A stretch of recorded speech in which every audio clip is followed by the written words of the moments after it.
Vidéo numéro 6, nous allons parler des autres observations en lumière polarisée non analysée, LPNA. Tout d'abord le relief des minéraux. Cela a rapport avec l'indice de réfraction de la lumière dont nous avons parlé tout à l'heure.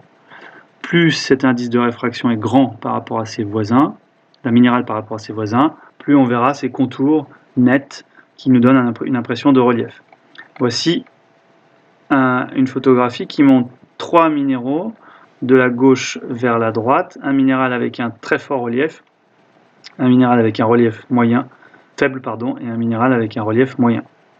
Le minéral, si on imagine que l'on marchait de la gauche vers la droite, on aurait l'impression de descendre une marche ici, du premier au deuxième, et de descendre une marche du deuxième au troisième. C'est ça qui nous permet de visualiser le relief des minéraux. Connaissant le relief des minéraux, ça nous aide bien sûr à les reconnaître quand on a un doute. Ça fait partie des critères de reconnaissance.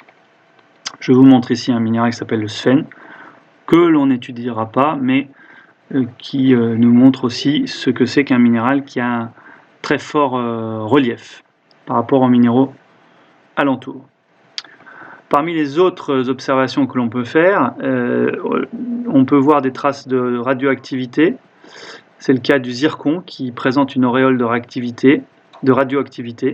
C'est classique dans les biotites, ça fait partie des critères aussi de reconnaissance des biotites.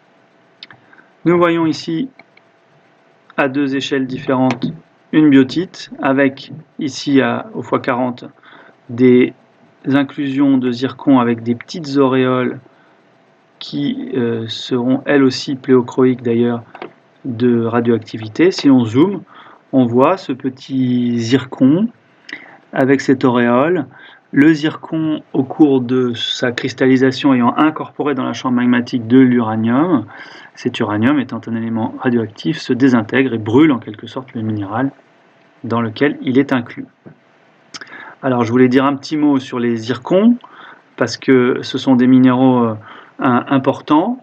Ils sont formés dans les magmas acides, c'est-à-dire les magmas différenciés. Je vous rappelle, un magma vient de la fusion partielle du manteau, et par différenciation magmatique, les magmas sont susceptibles, selon le contexte géodynamique bien sûr, d'évoluer, de s'appauvrir en éléments ferromagnésiens et qui sont plutôt des éléments compatibles, c'est-à-dire qui ont tendance à rester dans la phase solide, et de s'enrichir en éléments incompatibles, des éléments alcalins par exemple, mais aussi en silice.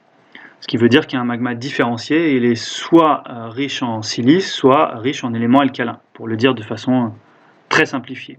Dans tous les cas, il s'enrichit dans ces deux phases au cours de sa différenciation. Ce qui veut dire que les zircons sont des marqueurs de ce que le manteau donne lorsqu'on lui extrait cette fraction peu compatible, la croûte. Il se trouve que en Australie ont été identifiés des zircons dans une formation qui s'appelle les Jack Hills, datée de 4,4 milliards d'années. Oui, cela veut dire donc qu'il y a 4,4 milliards d'années, probablement, la Terre n'était pas totalement une boule de feu, mais il existait déjà une croûte, une primo-croûte, une croûte primitive, qui, si l'on considère que la Terre est âgée de 4,5 milliards d'années environ, cette croûte était en place dès que la Terre fut âgée d'une centaine de millions d'années.